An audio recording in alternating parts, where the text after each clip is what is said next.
প্রাচীন ভারতের ইতিহাস ও পুরাণে এমন কিছু প্রেমের গল্প আছে যা হাজার হাজার বছর পরেও মানুষের হৃদয় স্পর্শ করে।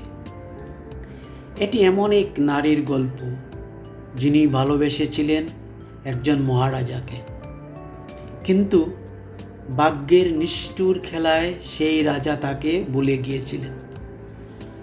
এটি শকুন্তলা ও দুষ্যন্তের অমর প্রেম কাহিনী, একটি গল্পে যেখানে আছে প্রেম, বিচ্ছেদ, অভিশাপ, ত্যাগ, মাতৃত্ব এবং শেষ পর্যন্ত পুনর্মিলন। চলুন শুরু করি শকুন্তলার জীবনের সেই অবিশ্বাস্য যাত্রা। অনেককাল আগে স্বর্গলোকে বাস করতেন অপ্সরা মেনকা। দেবরাজ ইন্দ্র একদিন মেনকাকে একটি বিশেষ দায়িত্ব দিলেন। মহর্ষি বিশ্বামিত্র কঠোর তপস্যা করছিলেন। তার তপস্যার শক্তিতে দেবতারা ভীত হয়ে পড়েছিলেন। তাই ইন্দ্র চাইলেন সেই তপস্যা ভঙ্গ করতে। মেনকা পৃথিবীতে এসে বিশ্বামিত্রের সামনে উপস্থিত হলেন।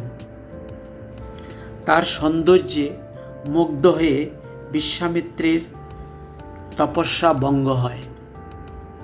কিছুদিন পর তাদের একটি কন্যা সন্তান জন্ম নেয়, কিন্তু পরিস্থিতির কারণে মেনকা সেই শিশুকে বনেই রেখে স্বর্গে ফিরে যান।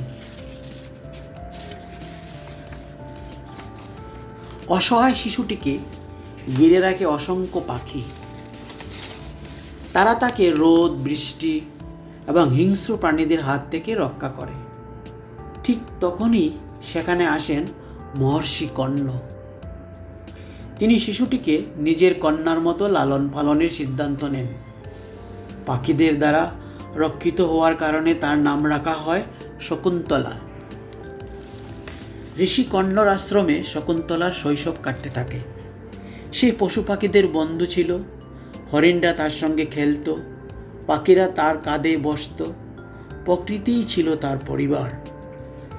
শকুন্তলা বড় হতে হতে অসাধারণ সুন্দরী হয়ে ওঠে, কিন্তু তার সৌন্দর্যের চেয়েও বড় ছিল তার নম্রতা এবং দয়া।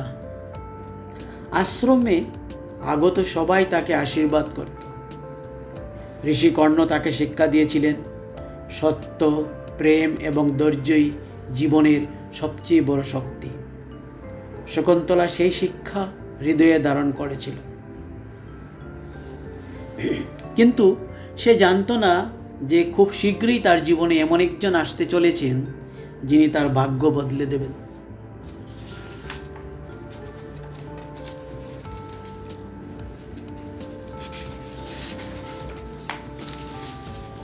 একদিন হস্তিনাপুরের পরাক্রমশালী রাজা দুষ্যন্ত শিকারে বেরিয়েছিলেন। একটি হরিণকে অনুসরণ করতে করতে তিনি গভীর বনে প্রবেশ করেন। সেখানে তিনি দেখতে পান এক আশ্চর্য দৃশ্য।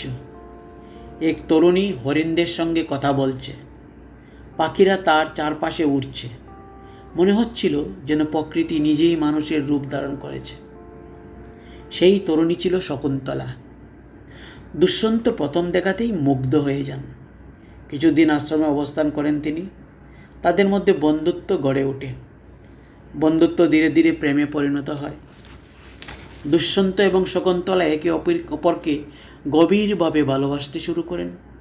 অবশেষে তার গান্ধর্ব রীতিতে বিবাহ করেন। এই বিবাহে কোনো পুরোহিত বা আড়ম্বর ছিল না, শুধু ছিল দুই হৃদয়ের সম্মতি। বিদায়ের সময় দুষ্যন্ত শকুন্তলাকে একটি রাজমোহরযুক্ত আংটি দেন। তিনি বলেন, এই আংটি আমার ভালোবাসার প্রতীক। আমি খুব শীঘ্রই তোমাকে রাজপ্রাসাদে নিয়ে যাব। শকুন্তলা বিশ্বাস করেছিল, কিন্তু ভাগ্য অন্য কিছু লিখে রেখেছিল। রাজা চলে যাওয়ার পর শকুন্তলা দিনরাত তার কথাই ভাবত। একদিন মহর্ষি দুর্বাসা আশ্রমে এলেন। দুর্বাসা ছিলেন ভয়ঙ্কর রাগী, কিন্তু শকুন্তলা এতটাই চিন্তায় মগ্ন ছিল যে তিনি ঋষির আগমন টেরই পাননি। দুর্বাসা ক্রুদ্ধ হয়ে বললেন, যার চিন্তায় তুমি এত ডুবে আছো সে তোমাকে সম্পূর্ণ ভুলে যাবে। শকুন্তলা বয়ে কাঁদতে লাগলো। আশ্রমের সবাই ক্ষমা প্রার্থনা করলো। অবশেষে দুর্বাসা বললেন, কোনো স্মারক দেখলে তার স্মৃতি ফিরে আসবে। সেই স্মারকে ছিল রাজমোহরযুক্ত আংটি। কিছুদিন পর শকুন্তলা রাজপ্রাসাদের উদ্দেশ্যে রওনা দিল। পথে একটি নদী পার হওয়ার সময় আংটিটি তার হাত থেকে পিছলে জলে পড়ে যায়। সে বুঝতেই পারেনি এই ছোট্ট ঘটনায় তার জীবনের সবচেয়ে বড় বিপর্যয় ডেকে আনলো। রাজপ্রাসাদে পৌঁছে যখন সে নিজেকে রানী হিসেবে পরিচয় দিল, তখন দুষ্যন্ত তাকে চিনতেই পারলেন না।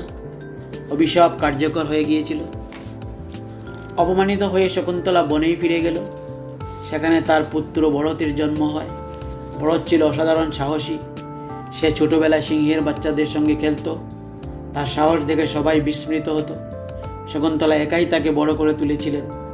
তিনি কখনো নিজের দুঃখ ছেলেকে বুঝতে দেননি। একদিন এক জেলে একটি মাছ ধরল। মাছের পেটের ভিতর পাওয়া গেল রাজমোহরযুক্ত আংটি। আংটিটি রাজা দুষ্যন্তের কাছে পৌঁছালে তার সমস্ত স্মৃতি ফিরে আসে। তিনি বুঝতে পারেন কত বড় ভুল করেছেন। অবশেষে তিনি বনাঞ্চলে গিয়ে শকুন্তলা এবং ভরতের সন্ধান পান। বহু বছরের বিচ্ছেদের পর পরিবারের পুনর্মিলন ঘটে। শকুন্তলা রানীর মর্যাদা লাভ করেন। ভরত ভবিষ্যতের মহান সম্রাট হন এবং তার নামেই পরিচিত হয় আমাদের দেশ ভারত। শকুন্তলার গল্পে আমাদের শেখায় ভালোবাসা কখনো হারিয়ে যায় না। সত্যিকারের প্রেমকে সময়, দূরত্ব কিংবা অভিশাপও চিরদিনের জন্য আলাদা করতে পারে না। আপনি যদি এই গল্পটি ভালো লেগে থাকে তাহলে ভিডিওটি লাইক করুন, শেয়ার করুন এবং চ্যানেলটি সাবস্ক্রাইব করুন। পরবর্তী ভিডিওতে আবার দেখা হবে নতুন কোনো পৌরাণিক কাহিনী নিয়ে। ধন্যবাদ।